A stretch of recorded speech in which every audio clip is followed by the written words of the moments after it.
ने जो army chief की मुद्दत मुलाजमत में 3 साल की तोसी की है, उसके बाद उनके जो कुछ बयानात आए हैं कि सदर, वजीर आजम, आर्मी चीफ और सुप्रीम कोर्ट के चीफ जस्टिस की जो मुद्दत है वो 2013 तक है और उनकी पोजीशन जो है वो महफूज है।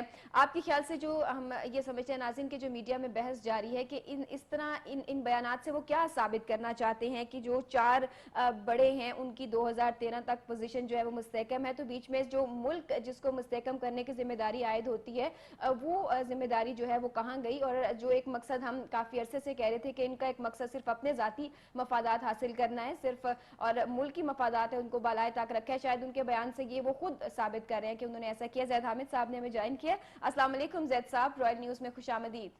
वालेकुम अस्सलाम, बहुत शुक्रिया। जैद साहब, ये फरमाइएगा कि आपके ख्याल से क्या जो वजीर आजम का बयान आया है कि हम जो सदर हैं, वजीर आजम हैं, चीफ जस्टिस सुप्रीम कोर्ट है इनकी, और जो आर्मी चीफ है 2013 तक उनकी मुद्दत हो गई है और पोजीशन जो है वो महफूज है, ये किस किस्म की पोजीशन महफूज है? अगर मुल्क का अंदरूनी तौर पर भी महफूज नहीं है, बैरूनी तौर पर भी साजिशों से घिरा हुआ है, तो इनके महफूज होने का क्या फायदा? देखिए, पहली बात हम आपको बताएं कि ये इतना मज़हका खेज बयान है। जी बिल्कुल। ये किसी संजीदा आदमी की तरफ से तो आ ही नहीं सकता है। देखिए, एक बात ध्यान में रखिए, जहां तक चीफ जस्टिस का ताल्लुक है वो स्टैब्लिशमेंट के आदमी है और वो सरकारी तौर पर उनके ओहदे की एक मैयार मुकर्रर है।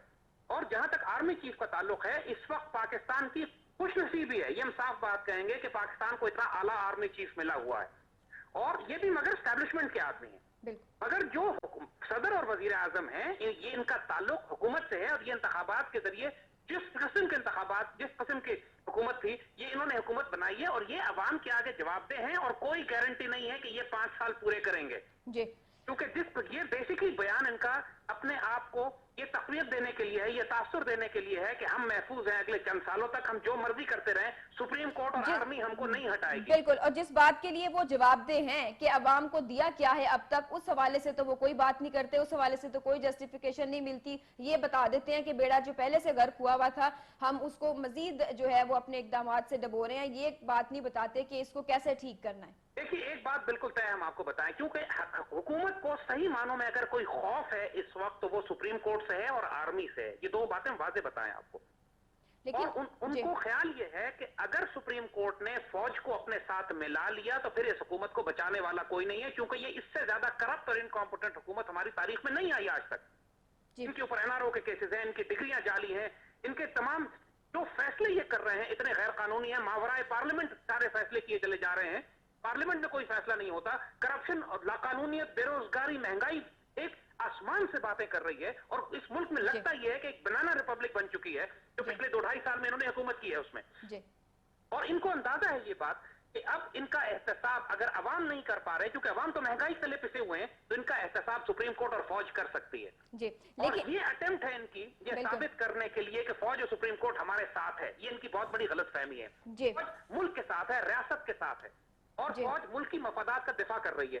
इस वक्त जो पाकिस्तान आर्मी ने अमेरिकन और नेटो के खिलाफ एक मजबूत रवैया अख्तियार किया है वो हुकूमत की पॉलिसीज के खिलाफ है। जो पाकिस्तान आर्मी ने इंडिया के खिलाफ एक मजबूत रवैया अख्तियार किया है वो हुकूमत की मर्जी के खिलाफ है।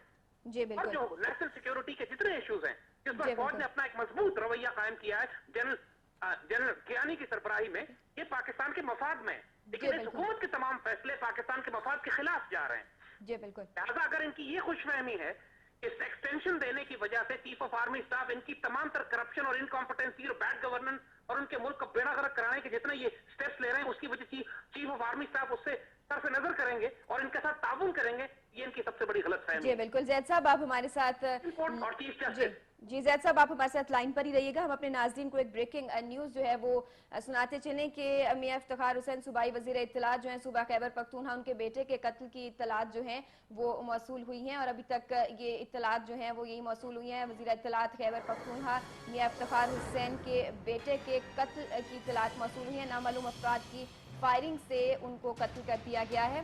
नाज़रीन आपको एक बार फिर बताते चलें, वज़ीर इत्तलात खैबर पख्तूनख्वा का बेटा नामालूम अफराद की फायरिंग से कत्ल कर दिया गया है। अभी तक की ये इत्तलात हमें मौसूल हुई हैं।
जी जैद साहब, आपने भी गालिबन ये न्यूज़ जो है ये मुलाजा फरमाई होगी। मियां इफ्तिखार हुसैन सूबाई वज़ीर इत्तलात हैं सूबा खैबर पख्तूनख्वा के, उनके बेटे के कत्ल की इत्तलात जो है मौसूल हुई है।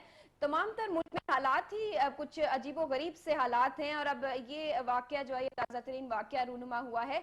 अजीब सी सोरश जो है वो इस मुल्क में बरपा है, क्या कहेंगे आप?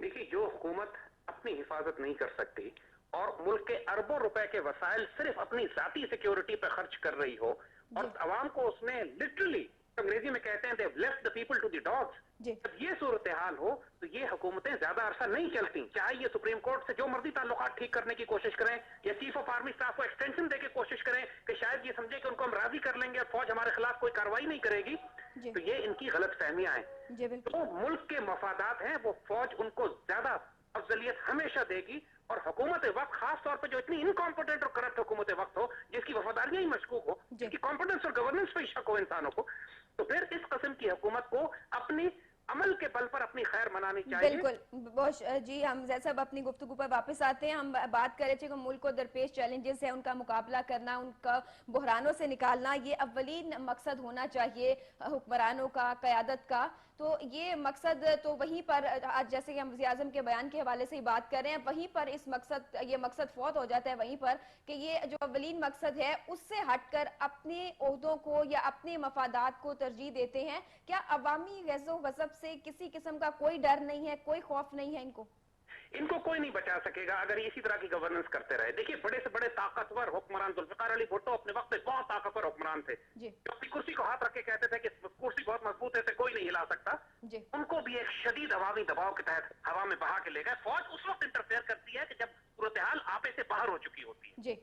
उस वक्त भी फौज ने उसी वक्त दखल अंदाजी दी थी जब पूरे मुल्क में निजाम शरीयत के नाम पर एक इतना बड़ा तूफान बर्पा हो गया था हुकूमत वक्त के खिलाफ। ये हुकूमतें तो वैसी कमजोर हैं, ये हुकूमतें तो वैसी नाअहल हैं, इनकॉम्पिटेंट और करप्ट हैं। भुट्टो तो फिर सलाहियत रखते थे अपने वजूद में, उसके बावजूद उनको तूफान बहा के ले गया। जिस किस्म के हालात इस वक्त हो रहे हैं, हम देखते ये हैं कि आइंदा आने वाले चंद हफ्तों और चंद महीनों में इस हुकूमत की तकदीर का फैसला होगा, चाहे सुप्रीम कोर्ट के जरिए हो या चाहे सड़क पे अवाम उन्नास सड़क पे निकल आए। और दखल नहीं देगी सियासत में, लेकिन अगर सुप्रीम कोर्ट उसको कॉल करती है तो चीफ ऑफ आर्मी स्टाफ अपने ओहदे की, अपने अहद की पासदारी करते हुए सुप्रीम कोर्ट की मदद करेंगे।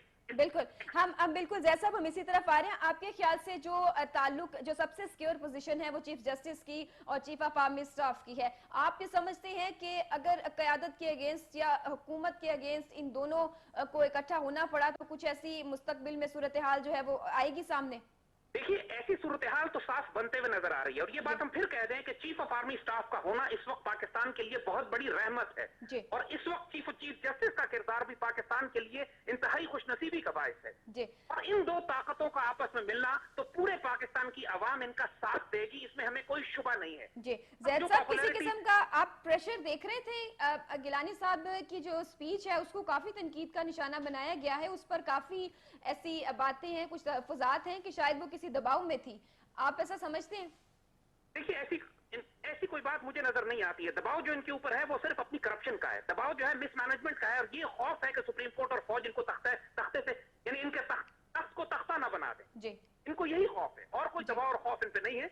इनको ये फैसला करना ही था आर्मी चीफ को एक्सटेंड करने का, क्योंकि इस वक्त हम हालत जंग में है, और इस हालत जंग में ऐन मैदान जंग में सिपह सालार तब्दील नहीं किया जा सकता, और वो जरूरी फैसला था, और ये अच्छा फैसला है। लेकिन इस फैसले के नतीजे में अगर वो ये समझते हैं कि फौज इनके लिए नरम रवैया या गोशा रखेगी जबकि ये पाकिस्तान का बेड़ा गर्क कर रहे हो, तो ये इनकी गलतफहमी है, ये गलतफहमी जल्द दूर हो जाएगी। शायद उनको ये मजीद कुछ इत्तलात हैं ऐसी, और उन पर वो यकीन रखते हैं कि जो जमहूरियत को डिरेल करने की बात है वो कभी भी नहीं होगी उस जानिब से। वो ऐसा समझते हैं कि चाहे सियासी अबतरी अपनी आखिरी हद को भी छू जाए तब भी कुछ ऐसा इकदाम उनकी तरफ से नहीं होगा, वो कभी जो है वो इंटरफेयर नहीं करेंगे और जमहूरियत को डिरेल कभी नहीं करेंगे। वो ऐसा यकीन रखते हैं उनके साबिका किरदार से, जो उनका किरदार रहा है कियानी साहब का टुवर्ड्स सियासत, तो वो उससे ये समझते हैं कि ऐसा नहीं होगा।